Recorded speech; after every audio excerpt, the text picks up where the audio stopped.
the first thing you're going to see is a typo on your notes. Sorry, today is day 6. It says Tuesday, April 13th, but that's not right. Today is Wednesday, April 14th. So in case that's something that you look at and it drives what you do, you might want to change that. Okay, so this warm up, I want to change it a little bit because we already did this cross where we took 2 parents that are heterozygous for seed shape and seed color. So we've already done this. If you scroll up a couple pages, you're going to see the exact same one. So I want to change this a little bit. So we're going to cross, one parent is going to be heterozygous for seed shape and seed color. And I want the other parent to be wrinkled and green. So we're going to cross it with a wrinkled green P.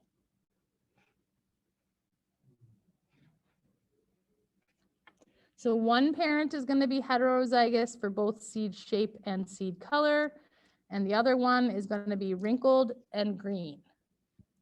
So using this key here, can you write down the genotype of this first parent on these 4 lines right here?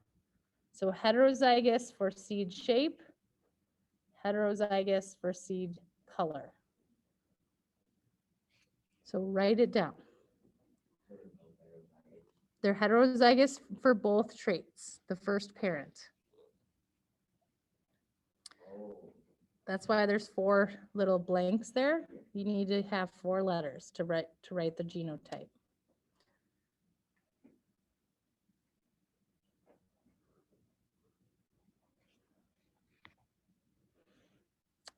All right, so hopefully you know what heterozygous means, and you wrote big R, little r, big Y, little y.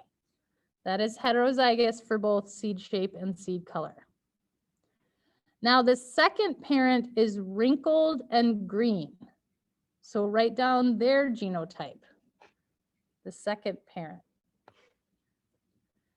If they're wrinkled and green, what does their genotype have to be?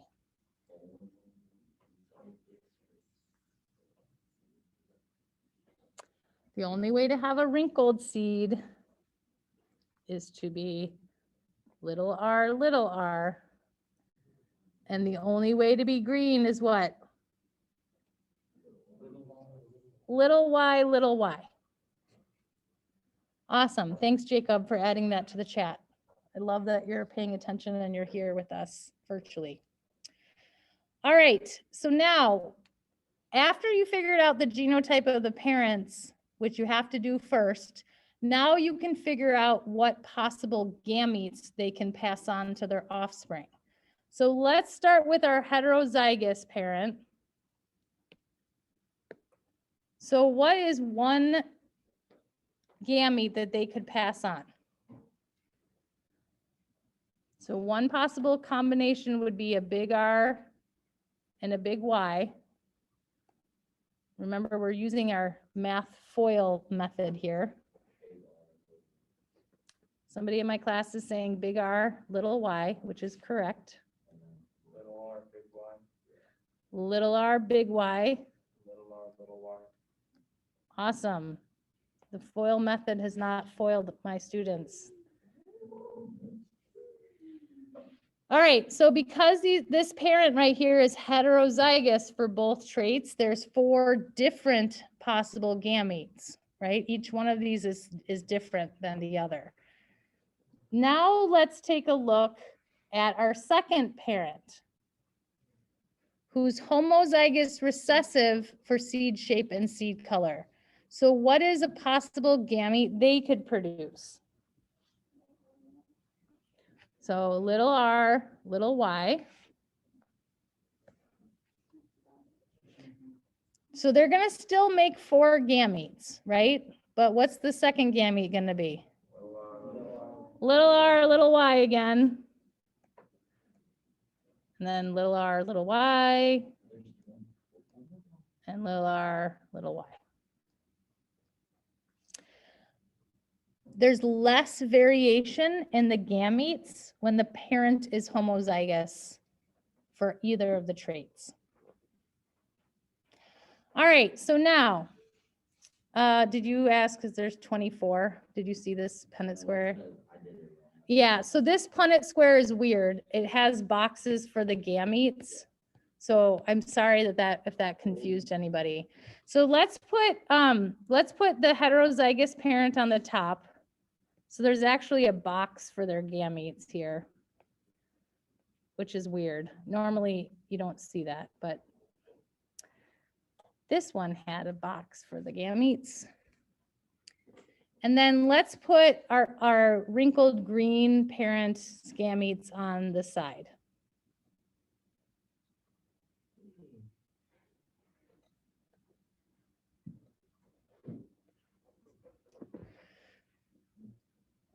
And now comes the fun part.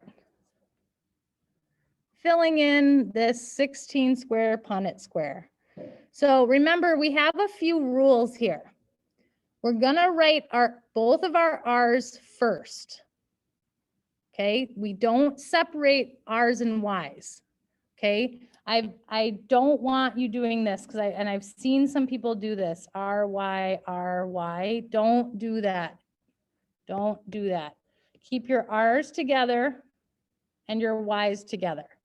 If there's a dominant allele and a recessive of the same letter, you still write the dominant one first.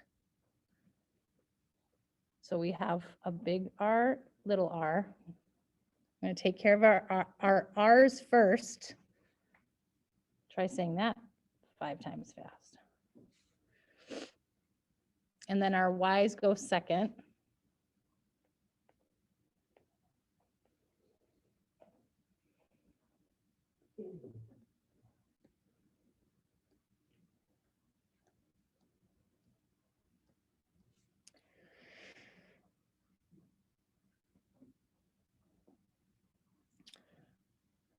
All right. Because our homozygous recessive for both trait parent has all the same gametes, when you fill in the rest of these squares, they're going to be the same. Each row is going to be the same. So I'm going to use my lasso tool up here, and I'm going to lasso these gametes, or sorry, these genotypes of the offspring. And I'm going to cut some corners here so I don't have to write every one of these.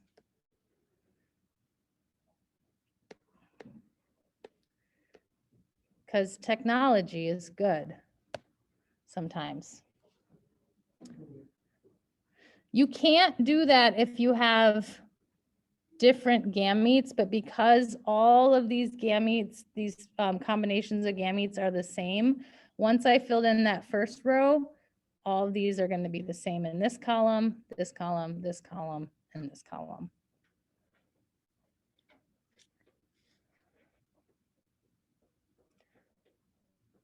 All right, now we can answer some questions about these offspring. Okay, so all of these blue genotypes in here are the possible offspring of this cross. So let's take a look at some of the questions.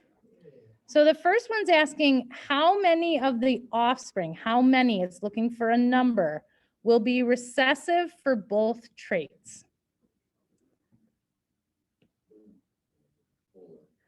4, I'm hearing in my classroom, 4, which is the correct answer. And you would find those 4 right here, right? Recessive for both traits. How many are going to be homozygous dominant for both traits? So what does homozygous dominant look like for both traits? It would be big R, big Y, big Y. So how many of the offspring are going to be that? 0.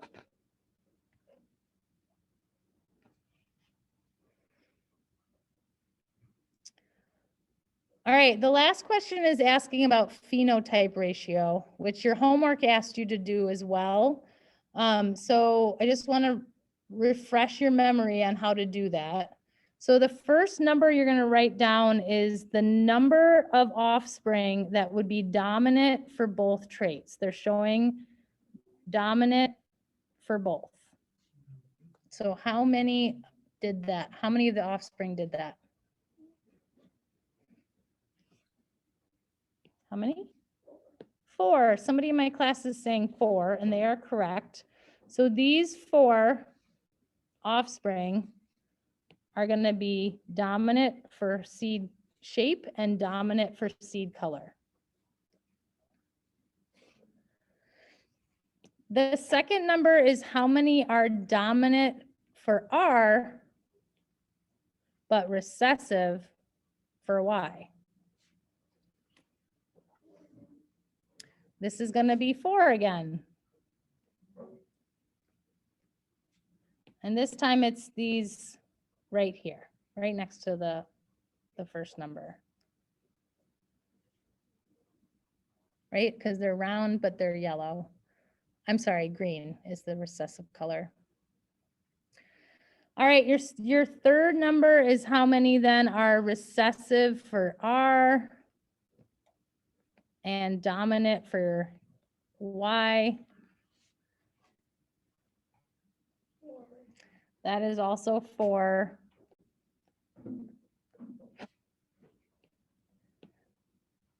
So those would be these 4, right?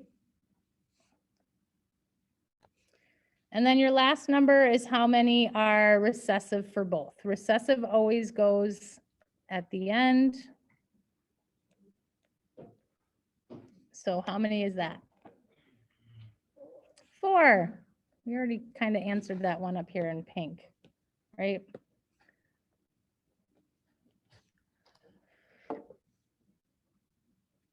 All right, so that is dihybrid crosses.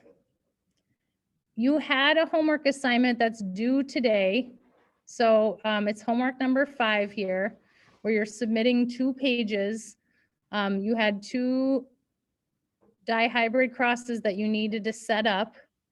So if you are having trouble with this, please ask during work time today, and we will happily walk you through it, help you understand it. Homework number 5 is due today. And if you don't have this turned in yet, today is the day, okay? So you have 2 pages of dihybrid crosses to do. All right, so let's get on with our new genetic stuff today. So everybody needs to turn off the things I've been talking about with complete dominance today, because we're going to be talking about different types of dominance that happen in nature. So up until now, we have only been learning about complete dominance. Okay, everything I've told you so far is when one allele completely dominates over the other. Okay, so up until now, everything we've talked about with dihybrids and all the Punnett squares and everything we've learned, the vocab and all that, has been about complete dominance. But this is not the only way that traits get inherited. So we're going to go over 2 different ways that traits get inherited, 2 different types of dominance. The first one is called incomplete dominance. Okay, incomplete means not complete, right? So in incomplete dominance, neither form of an allele is actually dominant over the other. Instead, what you get is a blending of the 2 traits as a third completely different phenotype in the heterozygous individual. Okay, so let's take an example of this. So there is a type of flower that you can cross a red flower with a white flower, and all of the offspring are pink. Okay, they're neither red nor white, because neither red nor white is dominant over the other. This is incomplete dominance. And we see the heterozygous phenotype being pink, it's a blending of the two or an intermediate in the middle color. So I'm going to take you back to art class, elementary school art class.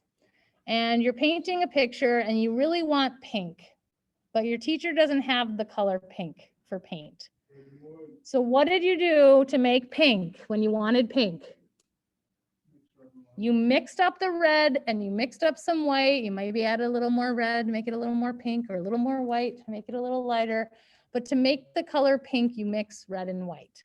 So this is what we see in nature, is that they're in incomplete dominance. Oftentimes the middle color, the heterozygous color, is a blending of the two. It's a third phenotype. Okay, it's not red, it's not white, it's pink, third phenotype. And we're gonna use the same letters here. So even though I'm making the white look like it's recessive, it's not recessive. It's just that to show the white genotype, I'm showing it with little r's and the red with dominant uppercase r's, but that doesn't mean either one of them is dominant over the other. All right, maybe you're not a flower person. Maybe you're into horses. Well, we see this in horses as well. So there's an example with horse color. So if you cross a cream colored horse that's almost white with a dark brown horse, you get a color that we call palomino. It's a tan horse that's not cream colored nor brown, but it looks like the paints got brought out again and brown was mixed with cream and it made this third color. And here's the genotypes and the phenotypes for an example like that. So this is not complicated, right? It's just a different type of dominance, and the heterozygous is the one that is a third color.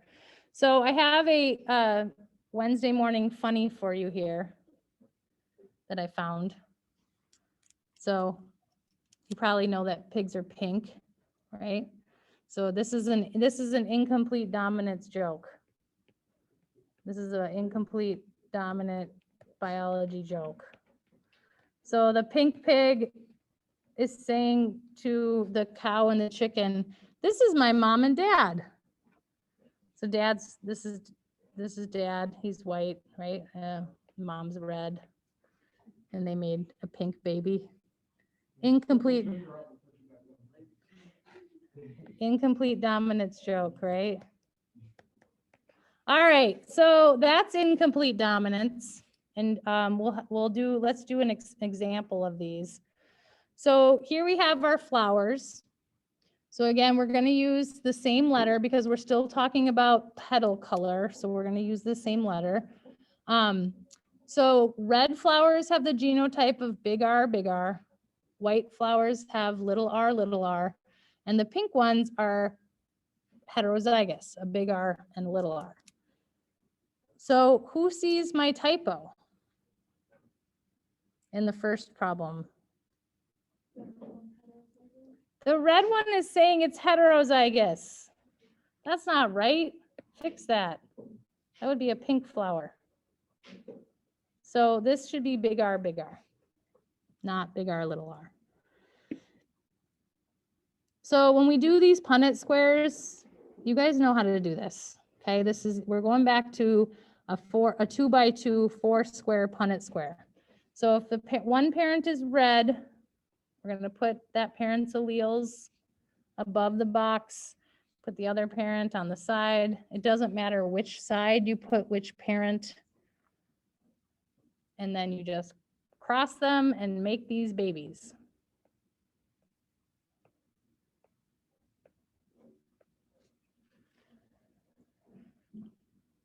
So nothing has changed with how you set up a Punnett square and how you fill it in. The only thing that's changed now is that there is a new phenotype in the heterozygous. So what percent of these offspring are going to be pink?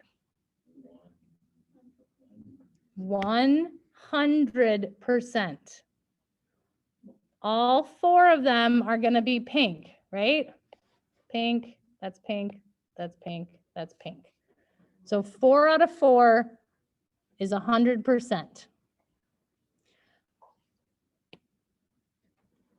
What percent then is going to have red flowers? That'll be 0. Can't be red flowers if 100% of them are pink. Ooh, great question. Let's do this Punnett square and see if these 2 pink flowers can have a red flower. So set up this Punnett square. Oh, this is when I get really excited because this is when genetics goes crazy. And you will understand how excited I am when you understand what the possible phenotypes of this cross are. So what percent of them are going to be white? 25%. Right, this one right here is going to be white. What percent of them are going to be pink? 50%. And those are my 2 heterozygous flowers here. And then a student in my room asked, can they have a red flower? Yes. There are 3 possible colors that can come out of crossing 2 pink flowers here. There's 25% will be red, 50% will be pink, and 25% will be white. Amazing.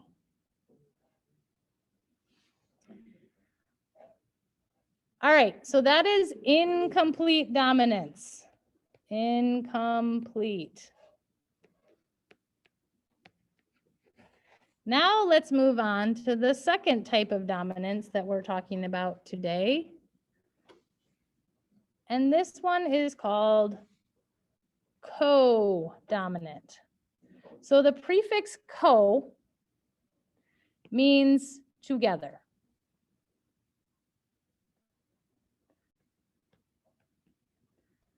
So if you have a coworker, like I do, and Mr. Austin and Mr. Monzon, that is someone you work together with. If you cooperate with somebody, that means you're operating together with them. If you cohabitate, that means you live with somebody, you live together with somebody. So the prefix co means together. Okay, being together. So in codominance, the 2 versions of the trait share in dominance, which means they both are going to show up in the heterozygous. Both versions of the trait are going to show up in the heterozygous individual. All right, so let's look at our first example here. If we cross a white bull, I know this is a bull because he's got bull parts down here, with a red cow, and I know this is a female because she has an udder down here. I don't know a ton about cattle, but I do know that this is a cow and this is a steer. And when we cross them, what we get is a color that is called roan, R-O-A-N, roan. And if we look closely at this roan cattle, we're going to see red hairs and white hairs. Codominance. Both colors are showing up in the individual, in the heterozygous. Amazing. Here's another example. Impatiens. I love impatiens. They're a type of flower that doesn't like a lot of sun. They grow really well in shade. If you cross a red impatient and a white impatient, you get an impatient that likes Bucky Badger and is both red and white. And people love these flowers here in Wisconsin. So you see both red and white petals. Okay, this is not a pink flower right here. This is showing codominance together. White and red are showing up in the heterozygous.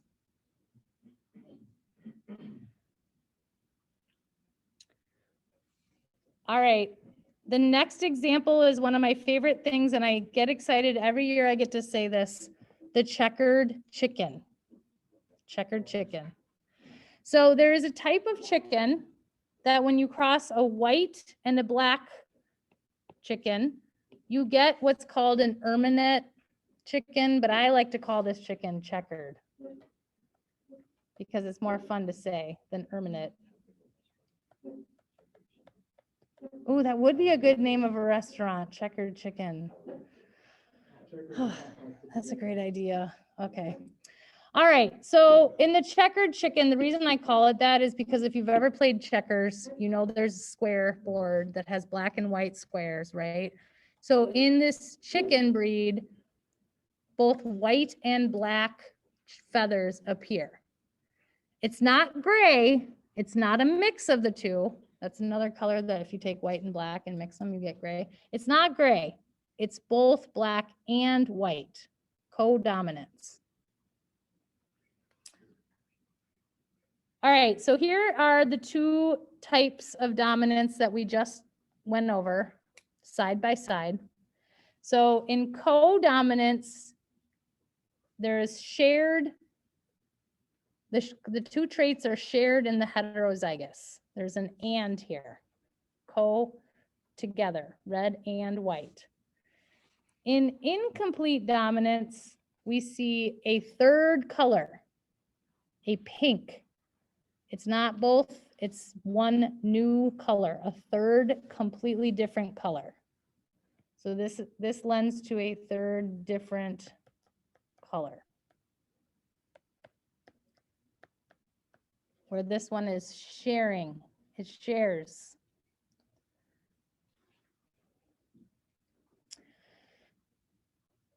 All right, so let's do an example of codominance here. Let's practice this. So we're going to use our checkered chickens here. So why don't you go ahead right now and answer A, B, and C yourself?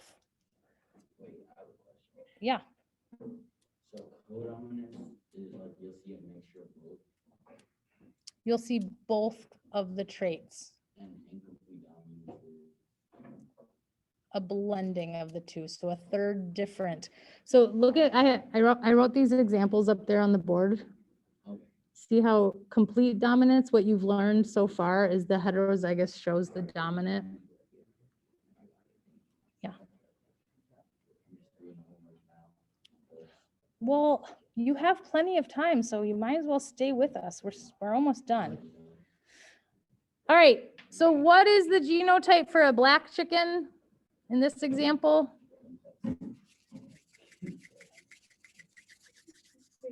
Big B, big B, thank you. If you guys don't know what the word genotype means yet, make sure that you're learning that pretty quick because that was from day one last week. All right, what is the genotype for a white chicken? Little b, little b. And how about our erminate checkered chicken then?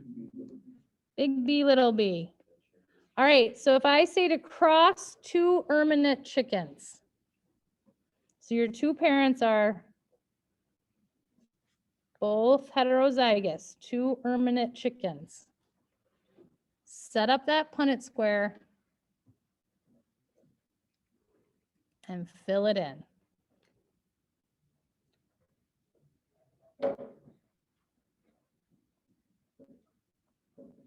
You should be able to fill that in and answer these two questions fairly easily at this point.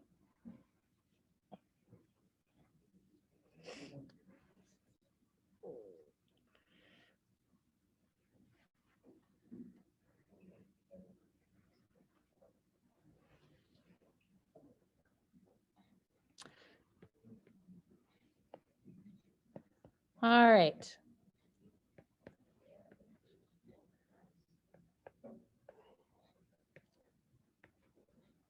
So if we cross two checkered chickens, what is the percent chance that they would have a black chick?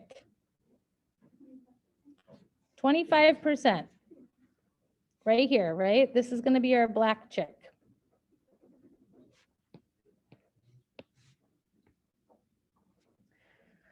What percent are they going to have a white chick?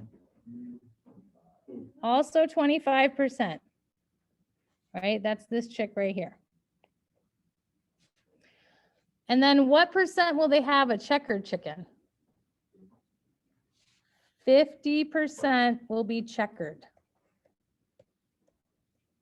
Right?